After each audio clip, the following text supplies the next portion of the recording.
सहनावतु सहनौ भुनक्तु सह वीर्यं करवावहै तेजस्विनावधीतमस्तु मा विद्विषावहै। ॐ शान्ति शान्ति शान्तिः। ॐ पूर्णमदः पूर्णमिदं पूर्णात् पूर्णमुदच्यते पूर्णमादाय पूर्णमेवावशिष्यते। ॐ शान्ति शान्ति शान्तिः। श्रुतिस्मृतिपुराणानाम् आलयं करुणालयं भगवत्पादं शङ्करं लोकशङ्करं शङ्करं शङ्कराचार्यं केशवं बादरायणं सूत्रभाष्यकृतौ वन्दे पुनः पुनः। ईश्वरो गुरुरात्मेति मूर्तिभेदविभागिने व्योमवद्व्याप्तदेहाय दक्षिणामूर्तये नमः। मंगलाचरण।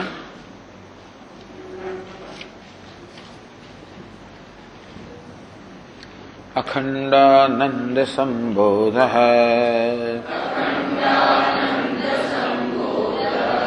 वंदनाद्यस्य जायते गोविंदं तमहं वंदे चिदानंदतनुं गुरुम् अखंडं सच्चिदानंदम् अवाङ्मनसगोचरम् आत्मानमखिलाधारम्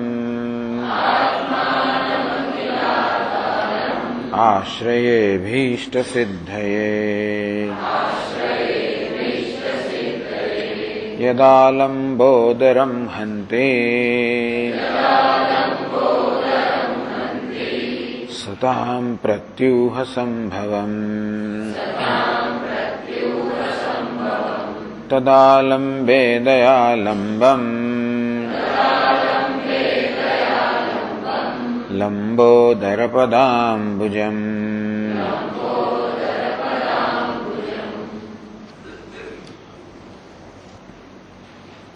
जो 11 पाना पर 13वां श्लोक थी આપણે પાઠ કરીએ।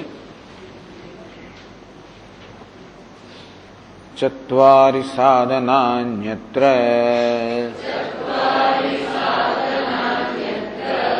वदन्ति परमर्षयः मुक्तिर्येषां नु सद्भावे नाभावे सिद्ध्यति ध्रुवम्।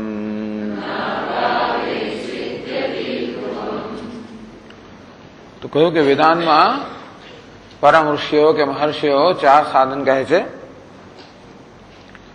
ये शाम सद्भावे मुक्ति। જે 4 સાધન હોય એ પ્રકારની આંતરિક સાધન સંપત્તિ હોય, પૂર્વ તૈયારી હોય તો મુક્તિ તો મોક્ષ જરૂર પ્રાપ્ત થાય। અભાવે ન સિદ્ધ્યતિ ધ્રુવમ। અને જે સાધન સંપત્તિ ન હોય તો મોક્ષ પ્રાપ્ત ન થાય।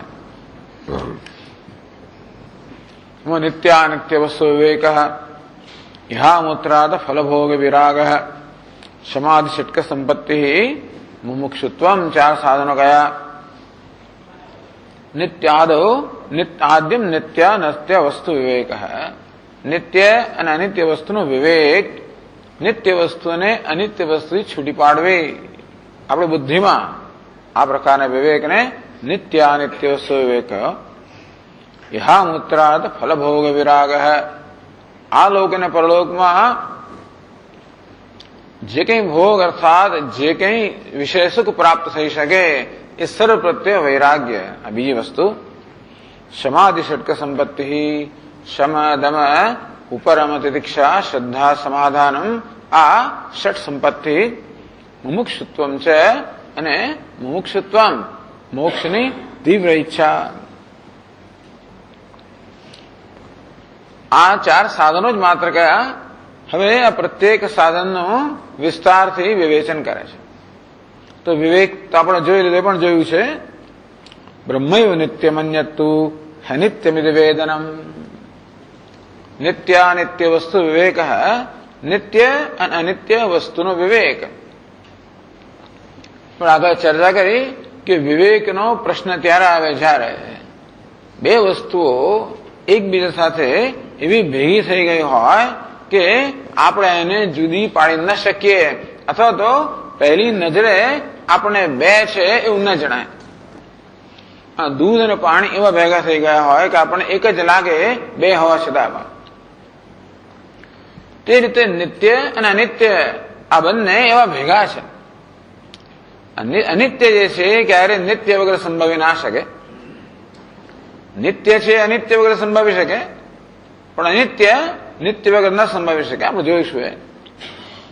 જ્યાં જ્યાં પણ અનિત્ય હોય ત્યાં નિત્ય હોય પણ ખરો. એને કારણે અનિત્ય વસ્તુ નિત્ય જેવી ભાષે છે. અનિત્ય વસ્તુને નિત્ય માની લેવામાં આવે છે. એ અનિત્યને નિત્ય માનવામાં આવે એટલે અનિત્યમાંથી નિત્ય જેવી અપેક્ષાઓ રાખવામાં આવે. જે પ્રકારની આપણી ધારણા હોય એ અપેક્ષાઓ હોય. ટેલિફોન વાત કરીએ અને ફલાણી વ્યક્તિ છે એ જ પ્રકારની આપણી માન્યતા હોય તો એ પ્રકારની અપેક્ષા હોય.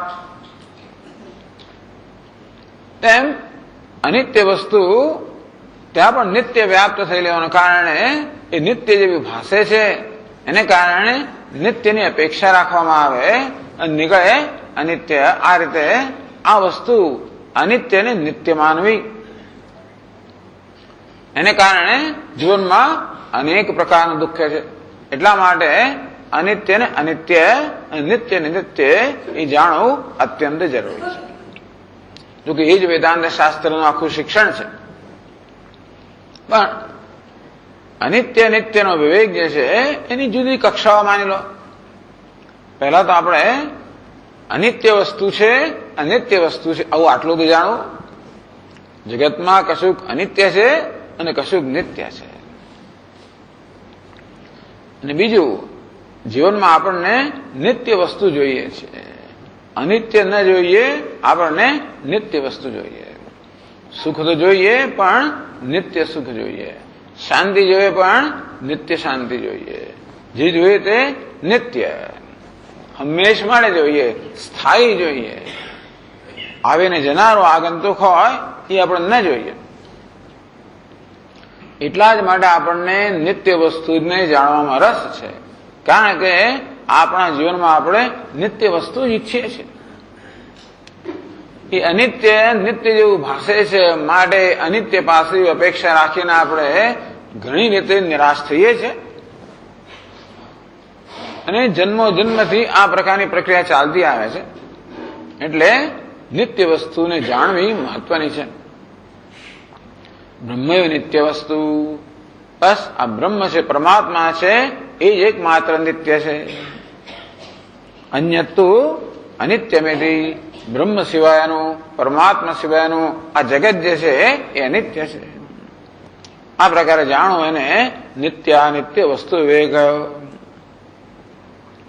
દૃષ્ટાંત આપ્યું કે જેવી રીતે કોઈ ઘડો હોય, માટીમાંથી બનેલો આ ઘડો,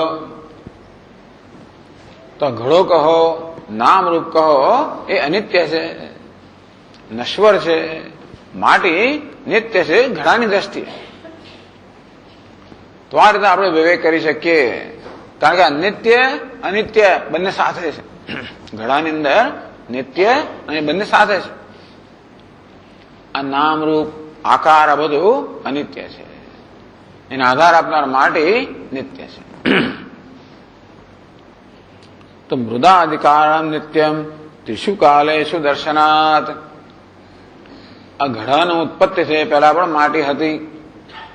ઘડો છે ત્યારે પણ માટી છે. ઘોડું તૂટી ગયા પછી પણ માટી છે. ત્રિષુ કાલેષુ ઉત્પત્તિ પહેલા, સ્થિતિ દરમિયાન અને ધ્વંસ પછી પણ માટી તો છે જ. ઘટાદિ અનિત્યમ. જ્યારે આ ઘડો નામરૂપ છે એ હમણાં છે અને પછી નથી, અનિત્ય છે. યત કેમ એમ કહો છો?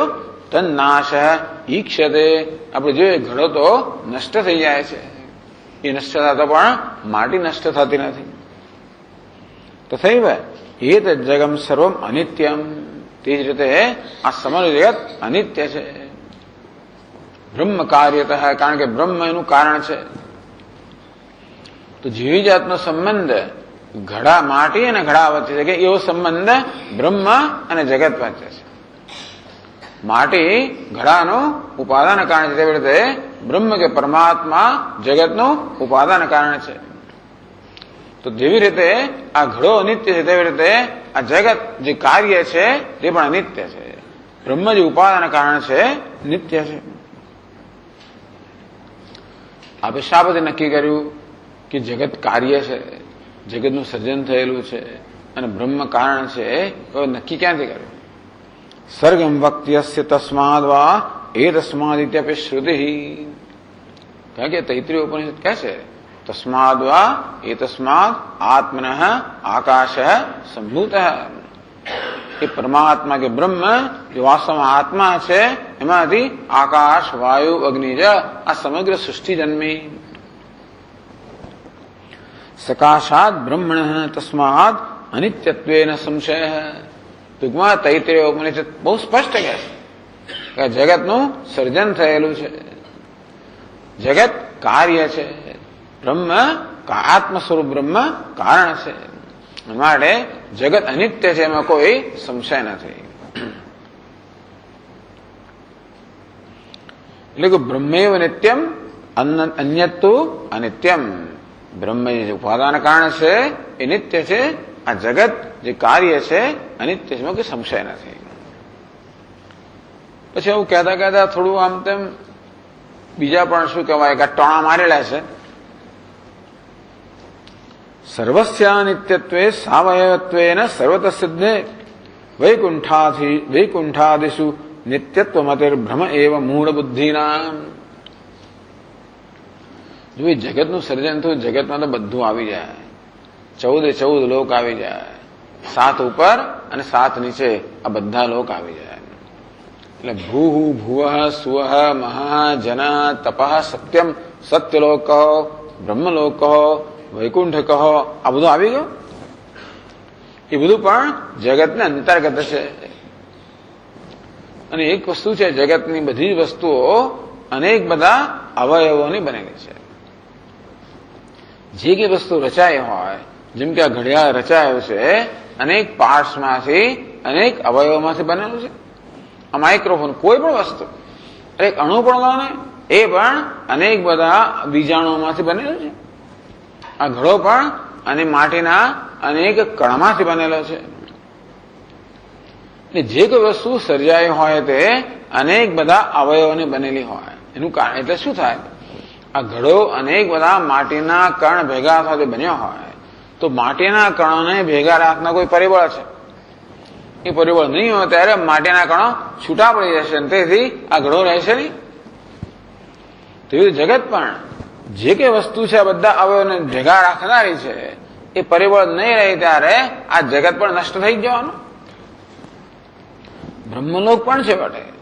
બ્રહ્મલોક પણ અનેક બધા અવયવોનો બનેલો હોવાને કારણે એ પણ છેલ્લે નષ્ટ થઈ જવાનો. આ બ્રહ્મ પુનઃલોકા પુનરાવર્તિનો. અર્જુન, હે અર્જુન, બ્રહ્મલોક સુધીના બધા લોક પુનરાવર્તન પામનારા છે. તે વૈકુંઠ વગેરે લોકને નિત્ય ગણવા અને એ લોકમાં નિવાસ કરવો, એને મોક્ષ ગણવો, એ બરોબર જણાવ્યું. કારણ કે વૈકુંઠ પણ નિત્યનો હોય છે, જગત હોવાના કારણે, જગતને અંતર્ગત હોવાના કારણે. અનિત્યત્વમ છે નિત્યત્વમ એવમ યત શ્રુતિ યુક્તિ. આ પ્રકારે શાસ્ત્ર અને યુક્તિ. શાસ્ત્ર શું કહે છે? તસ્માદવા એ તસ્માત, આ જગત જે છે એ સર્જન છે. યુક્તિ શું કહે છે? જે વસ્તુ સાવયવ હોય, જે વસ્તુ અનેક અવયવોને બનેલી હોય એ અનિત્ય જ હોય. આ જગતના બધા જ પદાર્થો, બ્રહ્મલોક સુધીના બધા જ પદાર્થો અનેક અવયવોમાંથી સર્જાવાના કારણે બધું જ અનિત્ય છે. એ ખુરશી અનેક અવયવ બનેલી છે, છૂટી થઈ જવાની ક્યારેક. ટેબલ અનેક અવયવોનું છે, છૂટું થઈ જવાનું. આ હોલ અનેક અવયવોનો બનેલો છે, ઈંટ અને પથ્થર વગેરેનો ક્યારેક છૂટો થઈ જવાનો. આપણે કશું ના કર્યું તો જાતે છૂટું થઈ જવાનું. 5, 25, 55 આજકાલ ઘર 15, 20 વર્ષ ચાલે, બસ વધારે ના ચાલે. ધીમે ધીમે ધીમે પછી તરાડો પડવા મળે, આ થવા માંડે, તે થવા માંડે, પછી ખરવા માંડે બધું. આવું જ બાંધે આજકાલ. બહુ લાંબુ છે. કેટલા વર્ષ રહેવાનું સ્વામી એક જ જગ્યાએ? 15, 20 વર્ષથી કોઈ વધારે રહે નહીં. પણ જે વસ્તુઓ બનેલી છે અવયવમાંથી એ ક્યારેક તો નાશ પામવાની છે. આ પ્રકારે જગતની બધી જ વસ્તુઓની અનિત્યતાનો નિશ્ચય કરવો. માત્ર પદાર્થો જ નહીં, પણ આપણે સત્તા, પ્રતિષ્ઠા, જે વસ્તુ પ્રાપ્ત થાય, જે વસ્તુ મેળવેલી હોય એ ક્યારેક જવાની છે. સર્વે સંયોગા વિયોગાંતા. સંયોગ થાય એટલે ક્યારેક વિયોગ થવાનો. સત્તા સાથે સંયોગ થાય, ક્યારેક વિયોગ થવાનો. ભલા લોકો એટલે હવે તો ખબર ના પડે શું થશે ને શું નહીં થાય. પણ પેલા ચંદ્રાબાબુ નાયડુ કેવા દેખાતા હતા આપણને? કોઈ દિવસ એની સત્તાનો તો ભંગ થાય જ નહીં. ક્યાં ને ક્યાં ઉડી ગયા ખબર નહીં પડે. જે વસ્તુ મળી હોય એ જતી પણ રહે. સંયોગ હોય તો વિયોગ પણ થાય. સત્તા હોય, પ્રતિષ્ઠા હોય, સંપત્તિ હોય, જે પ્રાપ્ત થયું હોય એ જવા યોગ્ય છે જ. આ રીતે જગતની આ લોક અને પરલોકની દરેકે દરેક વસ્તુ, પદાર્થો કહો, ધન સંપત્તિ કહો, સત્તા પ્રતિષ્ઠા કહો, જે કંઈ હોય તે સુખ સાહેબી કહો, આ બધું અનિત્ય છે. ક્યાં તો અનેક અવયવોનો બનેલો હોવાના કારણે નષ્ટ થઈ જશે, અથવા તો મેળવેલો હોવાના કારણે વળી પાછું ચાલી જશે. આ રીતે ભલભલી વસ્તુઓ અનિત્ય છે. અનિત્યત્વમ ને નિત્યત્વમ એવમ યત શ્રુતિયુક્તિભિ. શાસ્ત્રમાં અનેક બધા વાક્યો છે. તદ્યથા ઇહ કર્મચિતો લોકઃ ક્ષીયતે એવમેવ અમુત્ર પુણ્યચિતો લોકઃ ક્ષીયતે. જેવી રીતે કર્મથી પ્રાપ્ત થયેલી બધી વસ્તુઓ આ લોકમાં પ્રાપ્ત થયેલી વસ્તુઓ ક્ષીણ થઈ જાય છે, તેવી રીતે પુણ્યથી પ્રાપ્ત થયેલો પરલોક પણ ક્ષીણ થવાનો જ છે. એટલે આપણને માત્ર આ લોકના, એ તો આગળ આવશે, પણ માત્ર આ લોક અનિત્ય છે જાણવું એટલું પર્યાપ્ત નથી. પરલોક પણ અનિત્ય છે, સ્વર્ગ પણ અનિત્ય છે, બ્રહ્મલોક પણ અનિત્ય છે. ભલે અનિત્ય સ્વામી નહીં, પણ સાથે સાથે મને માત્ર નિત્ય વસ્તુ જોઈએ છે, એ પણ મહત્વનું છે. આપણા હૃદયમાં શેની ઝીંખના છે એ સમજવાની પણ જરૂર છે. એનો અર્થ એ થયો કે ભલભલી વસ્તુ આપણને કોઈ સ્થાયી સંતોષ નહીં આપી શકે. અત્યારે કોઈ વસ્તુ આપણને સ્થાયી સંતોષ નથી આપી શકતી એટલા માટે કે દરેક વસ્તુ મેળવ્યા પછી એની મર્યાદા તરત આપણે જોઈ શકીએ છીએ.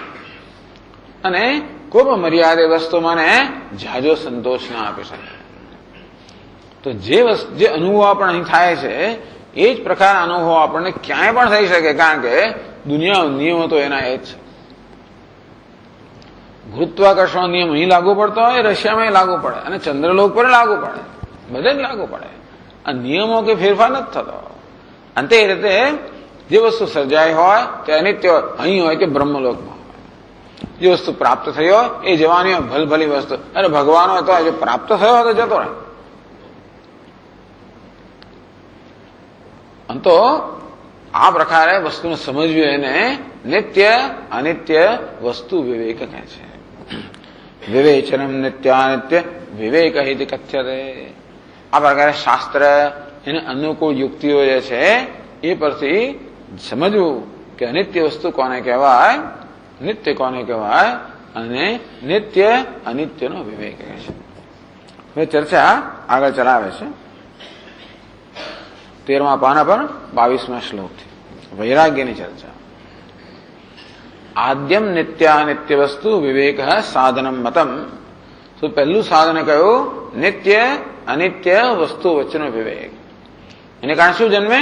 વૈરાગ્ય જન્મે. ઇહામૂત્રાર્ધ ફલભોગ વિરાગ દ્વિતીયકમ. વિવેકને કારણે જન્મે છે વૈરાગ્ય. માટે વૈરાગ્યની વિવેક પછી વૈરાગ્યની ચર્ચા આવે છે. 22મા શ્લોકમાં છે ઐહિકામુષ્મિકાર્થેષુ ह्यनित्यत्वेन निश्चयात् नैस्पृह्यं तुच्छ बुद्ध्यायत तद्वैराग्यमितीर्यते.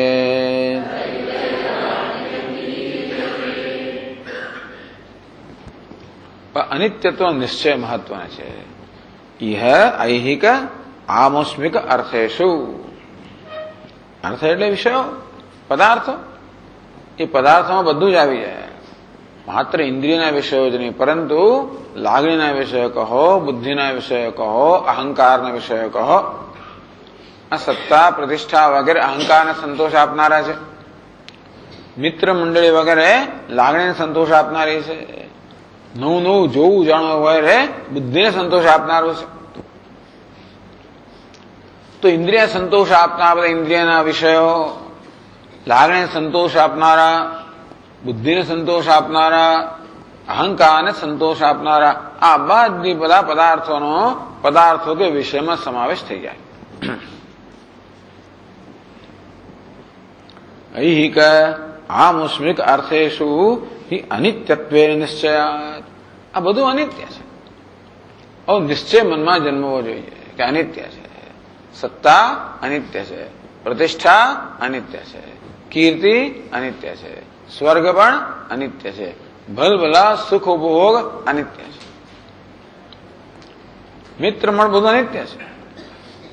કાતે કાંતા કસ્તે પુત્ર સંસારોયમ અતીવ વિચિત્ર કસ્ય ત્વમ કહ કુત આયાત તત્વમ ચિંત તદિહ ભ્રાત. આ બધું કાંતા પુત્ર બધી વસ્તુ કેવી છે? સંયોગ અને વિયોગ. એમાં કીધું ખરું ખોટું કઈ આવું છે? બસ આટલું જાણવાની જરૂર છે. એમાં કઈ એનો અર્થ નહીં કે આ બધી ખોટી વસ્તુઓ છે, તિરસ્કાર યોગ્ય એવું નથી. બસ આવું જાણવાનું. જે વસ્તુના સ્વરૂપને બરોબર જાણીએ એટલે એની સાથે કેમ વ્યવહાર કરો ખબર પડે. કે ભાઈ આ સાપ છે, બસ જાણ્યું એટલે એને કીધું મારી નહીં નાખવાનું, સાપ છે એ પ્રકારે વ્યવહાર કરવાનો, દૂર રહેવું, એને રસ્તે જવા દો. આ કુરકુરિયું છે, પેલો હાથમાં લઈ લે, રમવા માંડે એની સાથે, ભલે મોટો કૂતરો છે, દૂર રહો. કુરકુરિયું કરવાનું નથી હજી, એટલે પેલા નાના છોકરા લઈ લે જે જેમ તેમ કરતા હોય બધું જ. આ દીવો છે, દૂર રહો.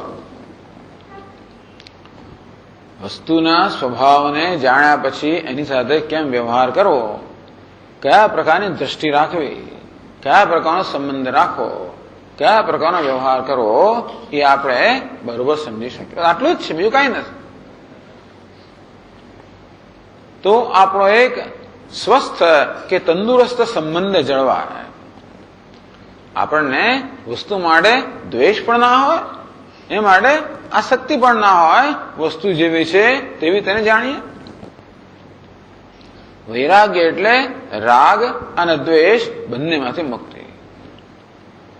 કશી વસ્તુ માટે દ્વેષ નથી, ઘૃણા નથી, તિરસ્કાર નથી, અભાવ નથી. આપણે એવું માનીએ છીએ. આ લોકો એમ માને છે કે વસ્તુ માટે તિરસ્કાર અભાવ જ હોવો, એનું નામ જ વૈરાગ્ય. મગજ જાય જ નહીં બધું ફરે.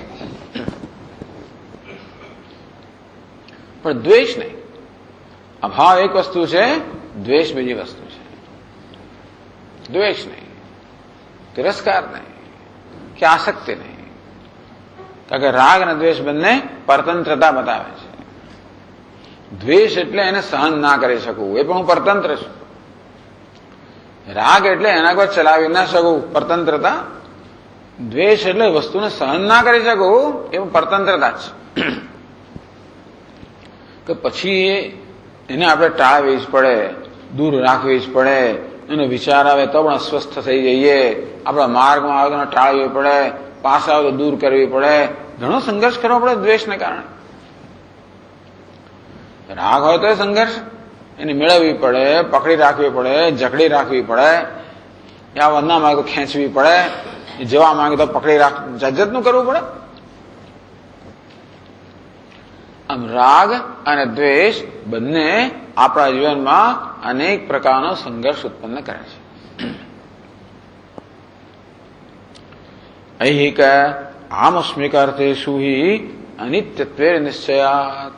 આ લોકમાં અને પરલોકમાં જે કઈ પદાર્થો છે, સુખ આપનારા જે કઈ સાધનો છે, એ બધા અનિત્ય છે.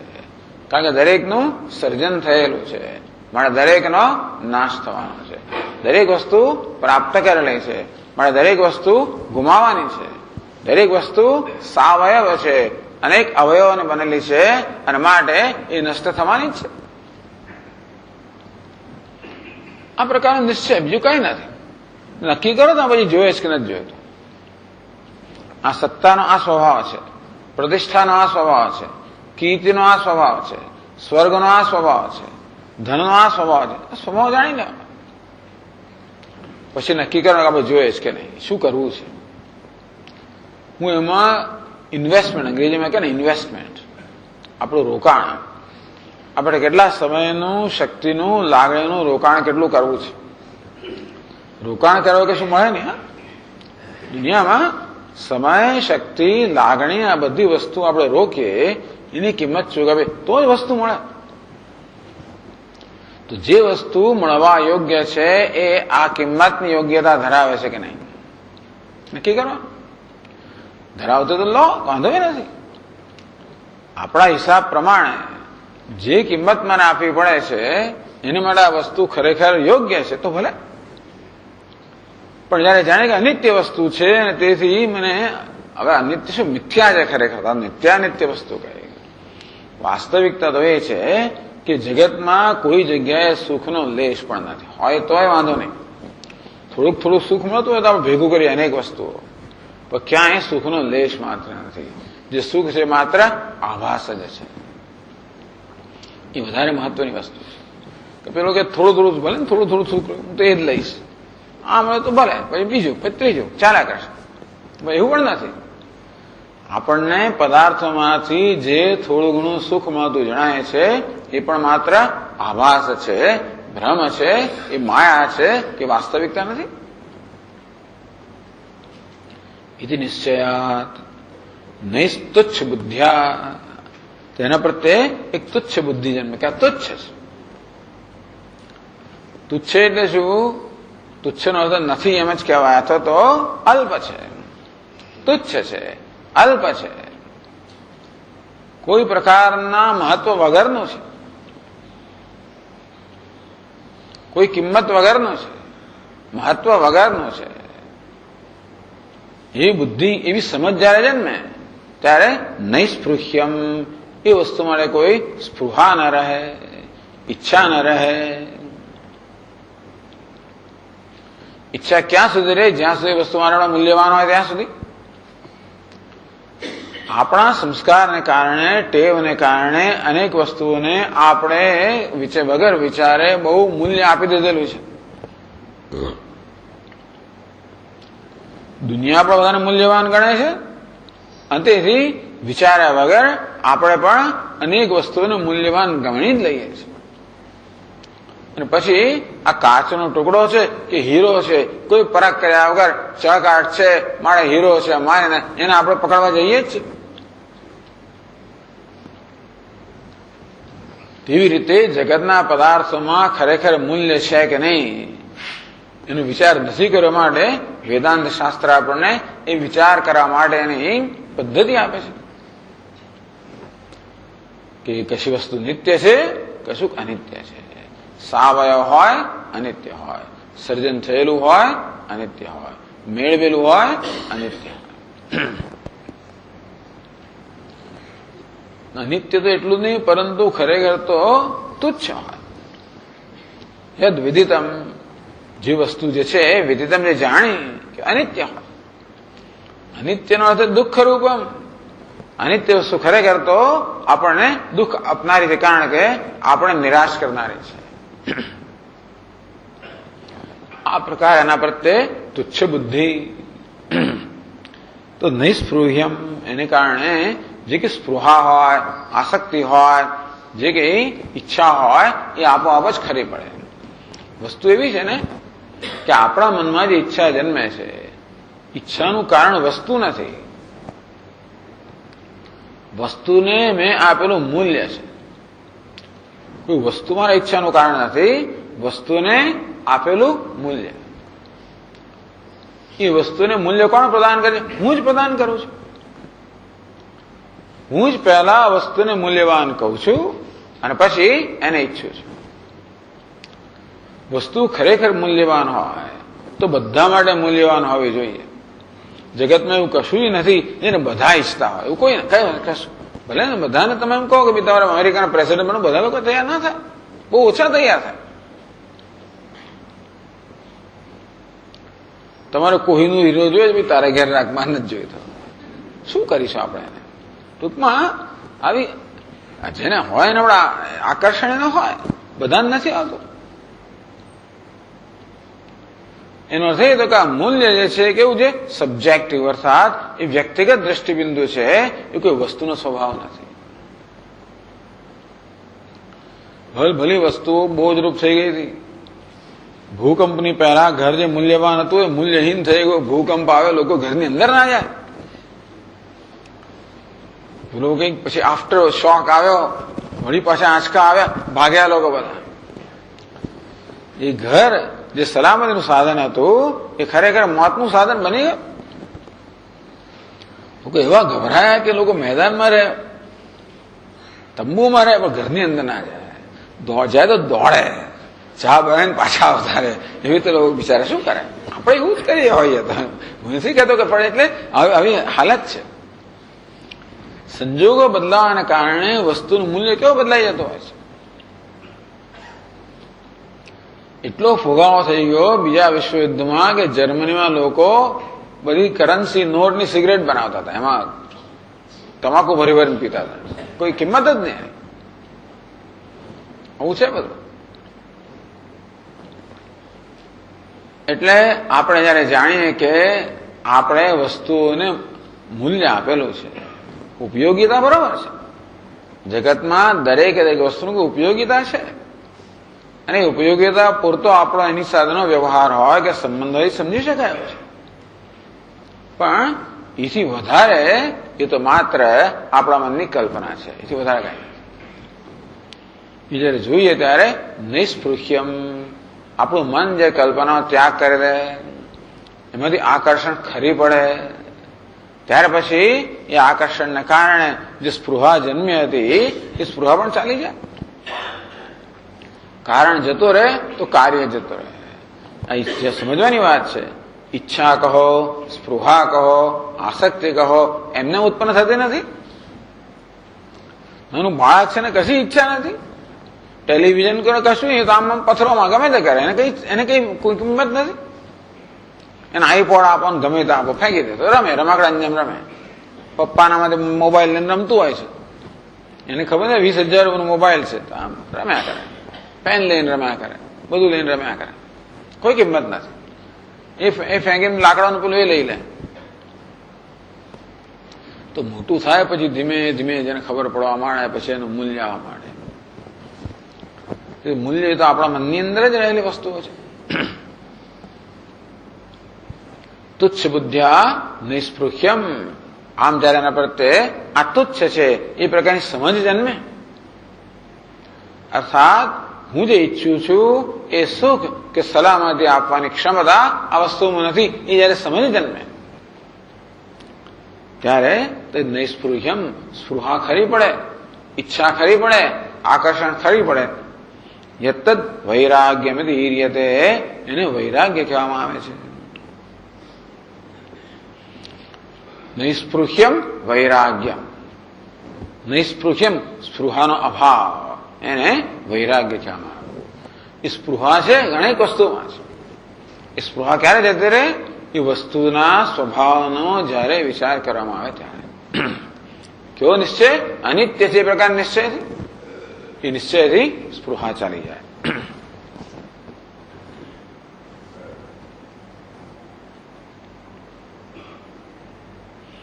નિત્યાનિત્ય પદાર્થ વિવેકાત પુરુષસ્ય જાયતે સદ્યઃ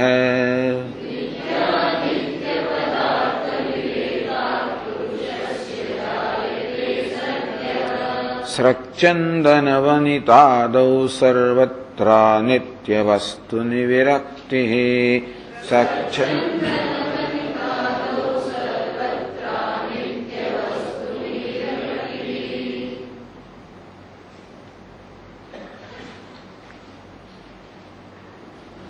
નિત્યાનિત્ય વસ્તુ વિવેકાત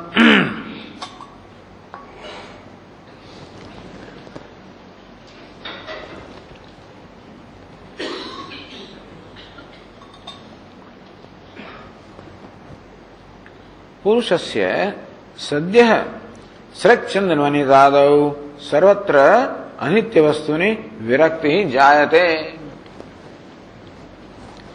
આ પ્રકારે નિત્યાનિત્ય પદાર્થ વિવેકાત, આ રીતે નિત્ય અને અનિત્ય એ પ્રકારે વિવેક જ્યારે કરવામાં આવે, પદાર્થો વિશે આ પ્રકારનો વિવેક કરવામાં આવે, દરેક પદાર્થને સમજવામાં આવે. પછી ગ્રંથકાર ઘણી આપણને લાંબી વિસ્તારથી કહેવાના છે પદાર્થને કેમ સમજવા, પણ વસ્તુને સમજવામાં આવે, એની અનિત્યતા જાણવામાં આવે એટલું પૂરતું નથી. એ અનિત્ય છે, હું નિત્ય વસ્તુ ઈચ્છું છું.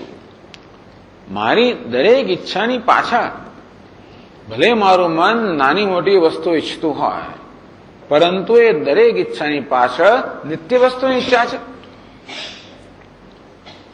આપણે ઈચ્છાના સ્વભાવને સમજવાની જરૂર છે કે દરેક ઈચ્છાની પાછળ નિત્ય વસ્તુની ઈચ્છા છે. ભલે મારું મન એમ કે મારે 100 રૂપિયા જોઈએ, ખરેખર નિત્ય વસ્તુ જોઈએ છે. મારે ઘર જોઈએ છે, એની નિત્ય વસ્તુ જોઈએ છે. મારી ગાડી જોઈએ, એની નિત્ય વસ્તુ જોઈએ છે. અત્યારની ક્ષણે મને એમ લાગે છે કે ગાડી નિત્ય છે, કે ઘર નિત્ય છે, કે ફલાણું નિત્ય છે, પણ એ નામ ગમે તે દેતું હોય, એને જોઈએ છે એક વસ્તુ. કઈ વસ્તુ? નિત્ય વસ્તુ. આમ દરેક ઈચ્છાની પાછળ એક જ ઈચ્છા છે, નિત્ય વસ્તુની ઈચ્છા. પછી આપણે જયારે જો આ તો અનિત્ય વસ્તુ છે, ત્યાર પછી આપણું મનની ઈચ્છા નહીં કરે.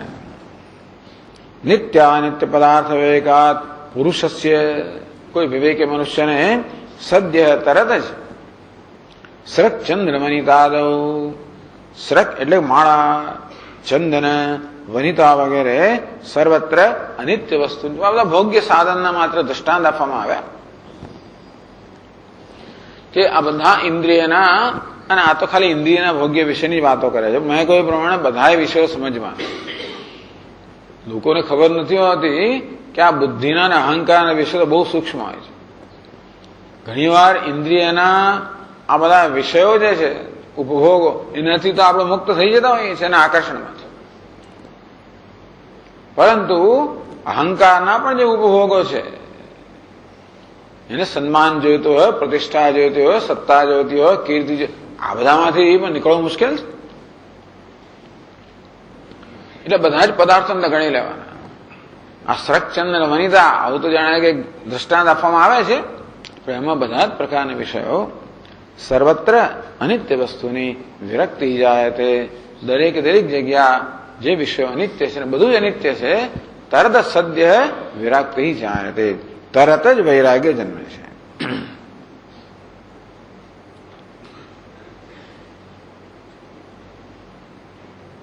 હવે આ ઘણા બધા શ્લોકોમાં આ વસ્તુ સમજાવે છે આપણને.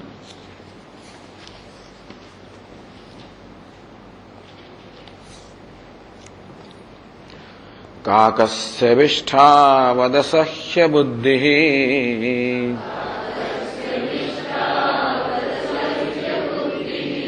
ભોગ્યેષુ સાતિર્વિરક્તિરિષ્યતે.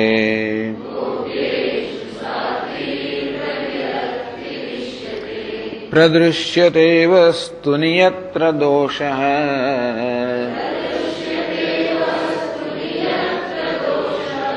न तत्र पुंसोऽस्ति पुनः प्रवृत्तिः।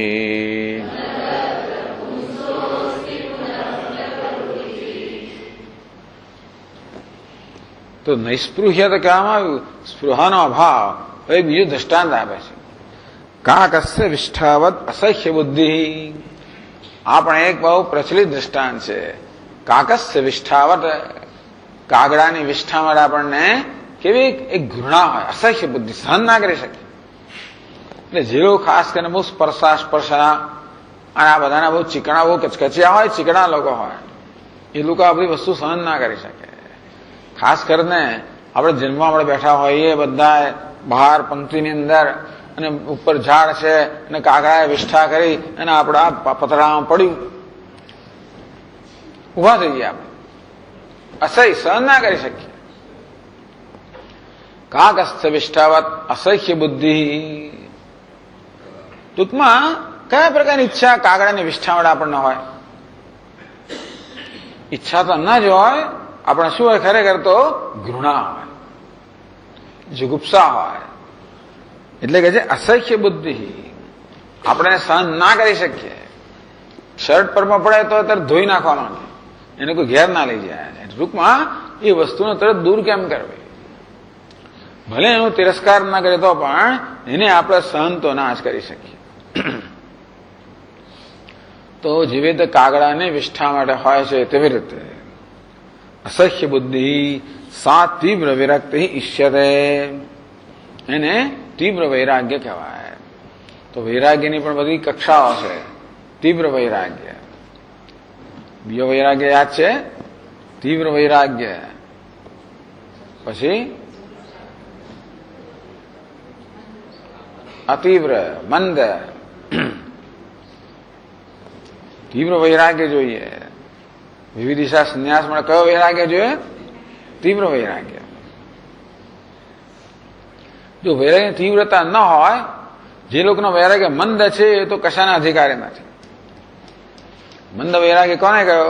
સ્મશાન વૈરાગ્ય.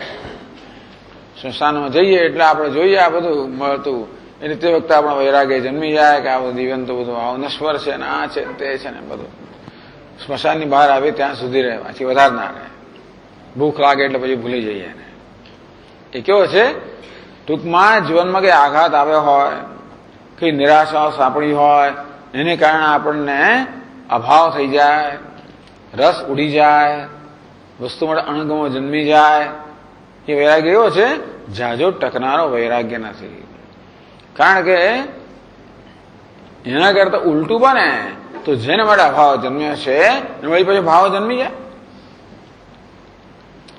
એટલે એ વ્યક્તિ કશાનો અધિકાર નથી.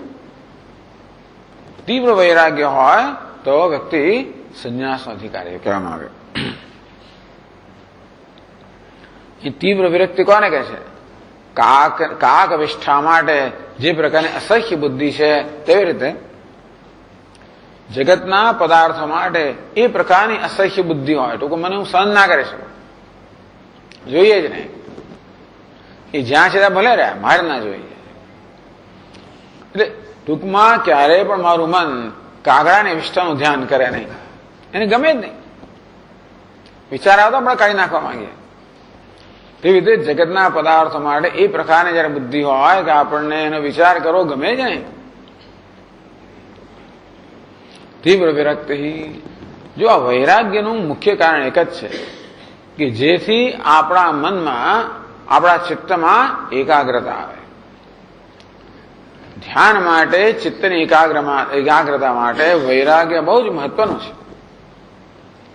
યદા હિ નૈન્દ્રિયાર્થેષુ ન કર્મસુ અનુસજ્યતે સર્વસંકલ્પ સંન્યાસી યોગારૂઢસ્તદોચ્યતે.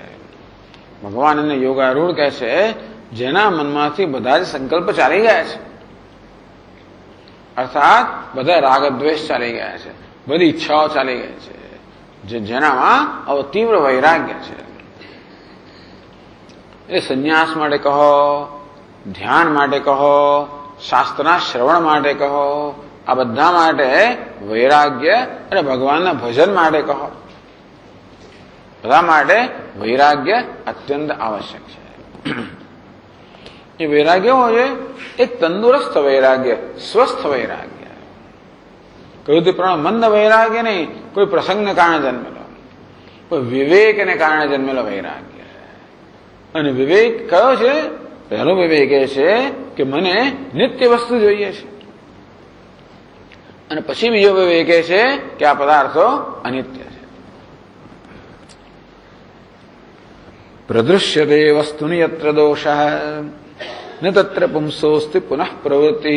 હજી આ બધું બુદ્ધિના સ્તરે ચાલે છે. આ બધું અત્યારે વિશ્લેષણ હજી બુદ્ધિના સ્તરે ચાલે છે. નિયમ એવો છે યત્ર વસ્તુની દોષ પ્રદૃશ્યતે તત્ર પુંસ પુનઃ પ્રવૃત્તિ ન અસ્તિ. આપણો આવો અનુભવ છે ને કે કોઈ વસ્તુનો દોષ આપણે જોઈએ ત્યારે વળી પછી એમાં પ્રવૃત્તિ થાય નહીં.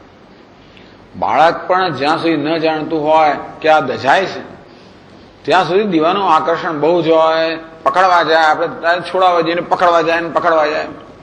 અને ક્યારેક પછી આપણે હાજર ના હોય તો ઘૂંટણા ભરતું બધું પકડાય ખરું, પછી દાજ્યું, પછી દોષ દોષી, પછી પાછળ અડકે નહીં, પછી ના અડકે.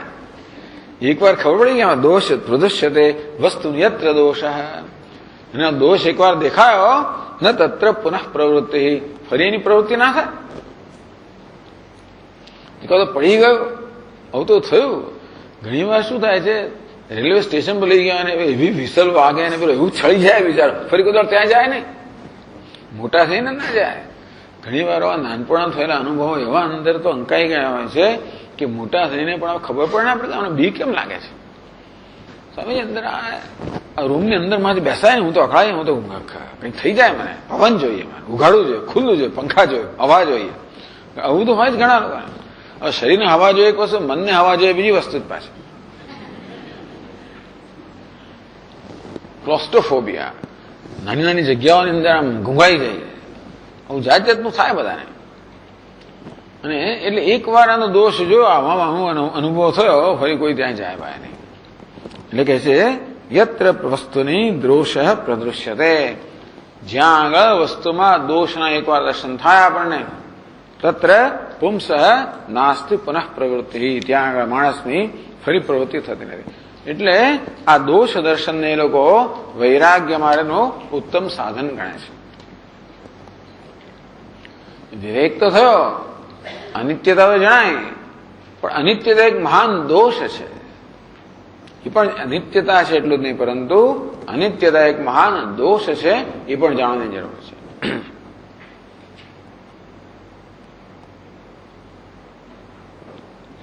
25મા શ્લોકમાં કહે છે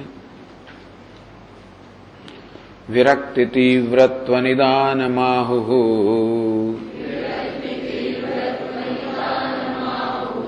ભોગ્યેષુ દોષે ક્ષણમેવ સંતઃ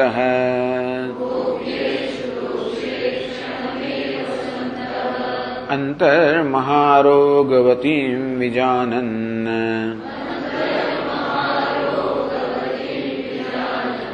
કો નામ વેશ્યામપિ રૂપિણીં વ્રજેત.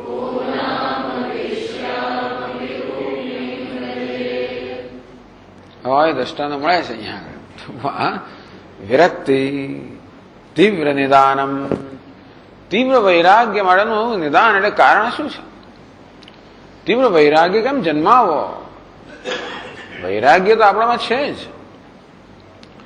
જે વસ્તુના દોષ આપણે જાણીએ છીએ, જે વસ્તુની નિરુપયોગીતા જાણીએ છીએ, એથી વધીને જેના વિશે જાણીએ છીએ કે આ દુઃખનું સાધન છે, એના માટે ક્યારે પ્રવૃત્તિ થાય ને પછી.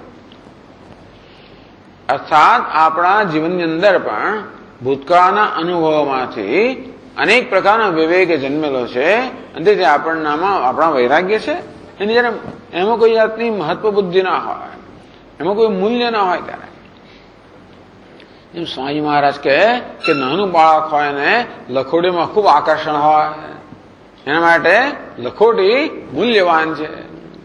રોજ ગણે ડબ્બો ખખડા અને બધું કોઈને આપે કરે નહીં પાછું. પણ એ બાળક મોટું થયા પછી શું?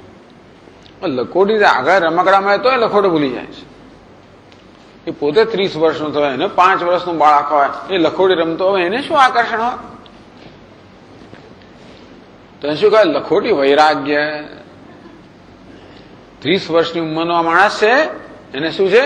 લખોટી માટે વૈરાગ્ય. ટૂંકમાં એ જાણે છે કે એની તુચ્છ છે, તુચ્છ બુદ્ધિ.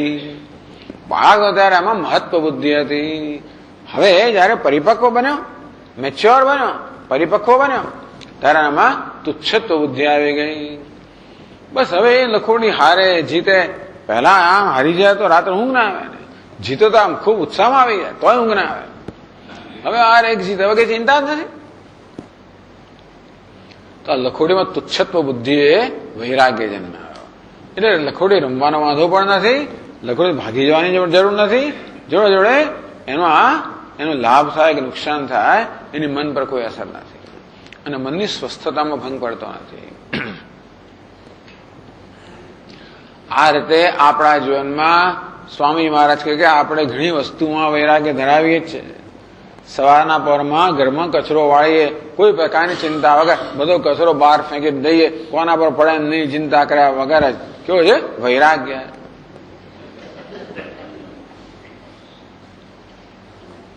આમ જે વસ્તુ તુચ્છ છે, મૂલ્યહીન છે, નકામી છે, બોજરૂપ છે, એ વસ્તુમાં આપણને ક્યારે આસક્તિ હોવાની નથી. અને મારી દ્રષ્ટિમાં આવી જોઈએ, દુનિયાને એ નકામી જણાતે મને કામ નહીં જણાતો, હું બધી સંગ્રહી રાખું પાછું. લોકો સંગ્રહ સાપ પણ કામ લાગે એમને બધું સંગ્રહી રાખતા હોય છે. માણસો ઘર ખાલી કરે ત્યારે ખબર કેટલી વસ્તુ સંગ્રહેલી છે. આપણે ઘર બદલી ત્યારે ખબર કેટલી વસ્તુઓ અંદર છે. શું જંક બધો ભેગું કરે. પેલું સેલમાં આવે ને, સેલ સ્ટોરની અંદર આજકાલ તો હવે અહીંયા આવી જ ગયો છે બધો. એને કારણે તમે લોકો બધું બહુ લઈ આવે. 10 લો તો આ 2 મફત મળે, એ 2 મફત લેવા 10 લઈ લે, અડધું વપરાય, બાકીને 11.5 પડી રહે. એમ જંગ ભેગો થતો થતો એટલે અમેરિકામાં એક ગરાજ સેલ હોય છે, ગરાજ સેલ. પોતાના ગરાજની અંદર આ બધી વર્ષો જૂની વસ્તુઓ છે ને એ બધાનું પ્રદર્શન કર્યું હોય. જાહેરાત આવે પછી એમના જેવા જ આવે, બધા 80-85 વર્ષના લોકો બધા આવે અને લઈ જાય પછી કે એમાંથી કેટલા આવું છે. પણ એટલે એકવાર જ્યાં સુધી વસ્તુ મૂલ્યવાન જણાતી હોય ત્યાં આપણે એને છોડતા નથી, પકડી રાખીએ. દિનેશ મને કે કાગળો ફેંકી દો સ્વામીજી. ટૂંકમાં કાગળ સુદ્ધા ના ફેંકીએ, પત્ર ના ફેંકીએ, પેલું ના ફેંકીએ, કદાચ જરૂર પડે આ છે છોડો. ઘણા લોકોને કઈ ચિંતા નથી, ફટાફટ બધું ફેંકી દે. ઘણા લોકો છોડે જ નહીં. પેન છોડો ના, ઘસાઈ ગઈ છે, ઘણી વાર સુકાઈ જાય, પછી લખાય નહીં, અડધા શબ્દો લખાય, અડધા અક્ષર લખાય, ના લખાય તો આમ કરી કરીને ચાલો છોડો, ફેંક. નહીં ફેંકનારા નહીં ફેંકે. હું તો પેન ગરમ કરું પાછું, એટલે વળી પાછું લાવવા માંડે. અમેરિકામાં શું કરો સ્વામી, છોડો ના બધું.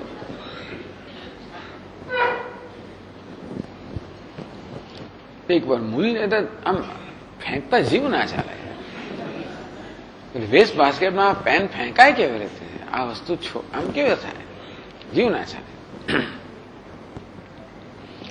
જ્યાં સુધી મહત્વ બુદ્ધિ છે ત્યાં સુધી વસ્તુને આપણે છોડીએ નહીં. તુચ્છત્વ બુદ્ધિ આવે ત્યારે તુચ્છત્વ બુદ્ધિ કહો કે દોષ કહો. દોષ તો દૂર જ રહીએ. જેમ પેલા અગ્નિ જ્વાળામાં દોષ દેખાયો કે દજાડે છે, દૂર જ રહે. તુચ્છત્વ બુદ્ધિ એટલે રમકડું નકામું ફેંકી દેવાનું. બાળકે ફેંકી દે ઘણી વાર. તો કહે છે કે અહીંયા આપણને થોડીક માર્ગદર્શન આવે છે, એક રીત બતાવે. ભોગેશુ દોષે ક્ષણમેવ સંત આહુ. સંત સત્પુરુષ. સત્પુરુષ શું કહે છે? ભોગ્યેશુ દોષે ક્ષણમ દોષસ્ય ઈક્ષણમ વિરજ્ય વિષયવ્રાતાત દોષ દૃષ્ટ્યા મુહુર્મુહુ. ચિંતા વારંવાર, જેમ શંકરાચાર્ય મહારાજ પણ કહે ને, વારંવાર એક વસ્તુના દોષનું દર્શન કરવું. વિરક્તિ તીવ્ર વિરક્તિ નિદાનમ. તો વસ્તુમાં દોષનું દર્શન કરવું આપણા મનને વસ્તુમાં અથવા તો વસ્તુના ઉપભોગમાં રહેલા દોષ છે એનું સ્પષ્ટ દર્શન કરાવવું અને જરૂર પડે તો વારંવાર દર્શન કરાવવું. આકર્ષણ હોય ને મન વળી પાછું જાય પછી દોષ દર્શન કરાવો, વળી આકર્ષણ વળી પાછું જાય પછી દોષ દર્શન કરાવો. બીજું દ્રષ્ટાંત પણ આપવામાં આવે છે કે તમને સરસ કઢાયું દૂધ છે, પીવાની તૈયારી કરો છો કે સ્વામીજી ઉભા રહો, તપેલામાં ગરોળી પડી ગઈ હતી, એવું કોઈ કે પછી દૂધના પર અડકવાના છે.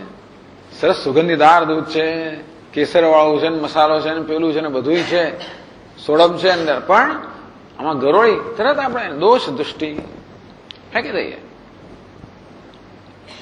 આ રીતે પછી દૂધ માટે આપણને કશી ચિંતા હોય જ નહીં. પછી આપણને એવું કઈ એને છોડી દેવામાં આપણને કોઈ પ્રકારનું દુઃખ પણ ના થાય કે ગુમાવીને લાગે પણ ના, ચાલ છૂટ્યા એમ થાય આપણને. વૈરાગ્ય ચાલો છૂટ્યા.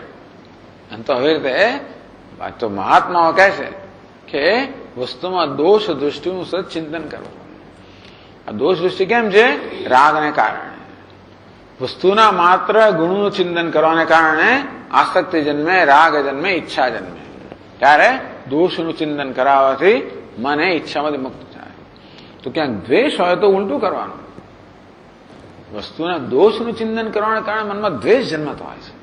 એક વસ્તુ માટે દ્વેષ જન્મે, ક્રોધ જન્મે, દોષનું ચિંતન કરવાને કારણે. ત્યારે એના ગુણનું ચિંતન કરાવવું. પણ પ્રતિપક્ષ ભાવના, જે કારણથી મનમાં કશું ઉત્પન્ન થયું હોય એનાથી વિરુદ્ધ યતો યતો નિશ્ચરતે. જે કોઈ કારણથી મન ચલાયમાન થતું હોય એ કારણથી મનને મુક્ત કરવું.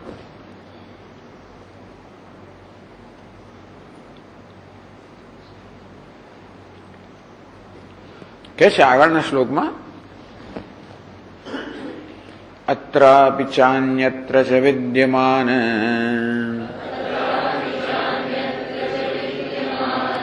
પદાર્થ સમ્મર્શનમેવ કાર્યમ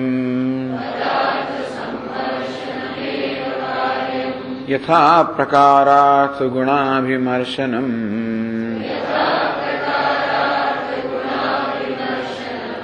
સંદર્શયત્યેવ તદીય દોષમ.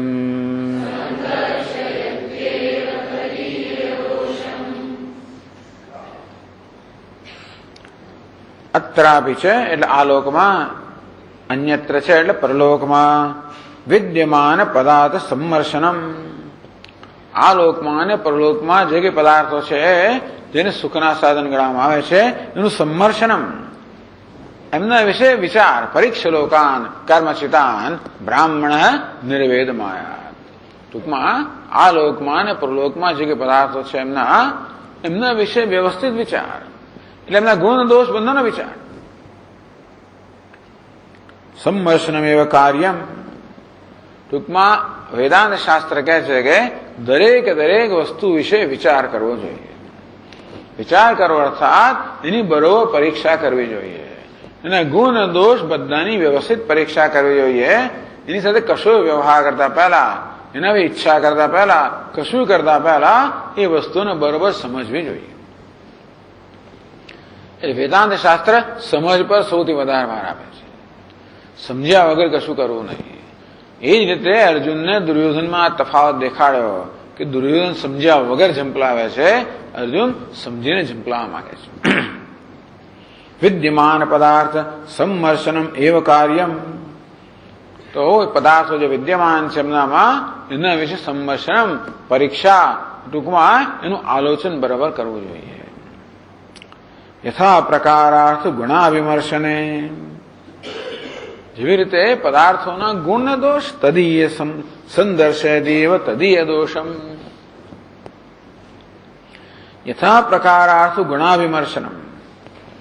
વસ્તુમાં ખરેખર જે બધા ગુણો છે એનું મર્શન એટલે કે એનું દર્શન બરોબર કરવામાં આવે, એનું આલોચન કરવામાં આવે, એનું ચિંતન કરવામાં આવે. સમદર્શયદેવ તદીય દોષમ. અને તો પછી એ પદાર્થમાં રહેલા દોષ છે એ ટૂંકમાં દોષ બતાવશે કોણ આપણને? પદાર્થમાં રહેલા દોષ કોણ બતાવશે? સમ્મર્શનમ, એના વિશેની પરીક્ષા, એના વિશેનું વિશ્લેષણ, એના વિશેનું આલોચન. આલોચનો સ્વભાવ છે કે વસ્તુમાં રહેલા ગુણ અને દોષ બંનેનું વ્યવસ્થિત એટલે ઓબ્જેક્ટિવલી ટૂંકમાં રાગ અને દ્વેષ વગર આપણે વસ્તુનું બરોબર ચિંતન કરીએ તો એમાં રહેલા ગુણ અને દોષ બંને આ ચિંતન કે આ વિમર્શ બતાવશે. આગળ કહેવામાં કે વસ્તુનું દોષ દર્શન છે એ તીવ્ર વૈરાગ્યનું સાધન છે. એ દોષ દર્શન કેમ કરવું? વસ્તુનું આલોચન કરવું, વસ્તુનું વિશ્લેષણ કરવું, વસ્તુ વિશેની પરીક્ષા કરવી, એના પર બરોબર એના સ્વભાવનો વિચાર કરવો. એ વિચાર આપણને ગુણ પણ દેખાડશે અને દોષ પણ દેખાડશે. આમ તો બધા દોષ જ છે, મિથ્યા છે એટલે દોષ જ મુખ્ય થઈ ગયો. અનિત્ય છે જ મોટો દોષ છે. દરેક પદાર્થ મિથ્યા છે, અનિત્ય છે મોટો દોષ છે. બાકી ગુણો છે ને એનો કઈ હિસાબ જ નથી પાછો. ભલે ભલભલા ગુણો દેખાતા હોય પરંતુ અનિત્યતા મહાન દોષ છે. જુઓ એટલે પછી એમાંથી આપણી અપેક્ષાઓ છૂટી જાય. ચાલો આપણે આગળ ચર્ચા કરશું પછીના ક્લાસમાં. ઓમ પૂર્ણમદ પૂર્ણમિદમ પૂર્ણાત પૂર્ણમુદચ્યતે પૂર્ણસ્ય પૂર્ણમાદાય પૂર્ણમેવાવશિષ્યતે.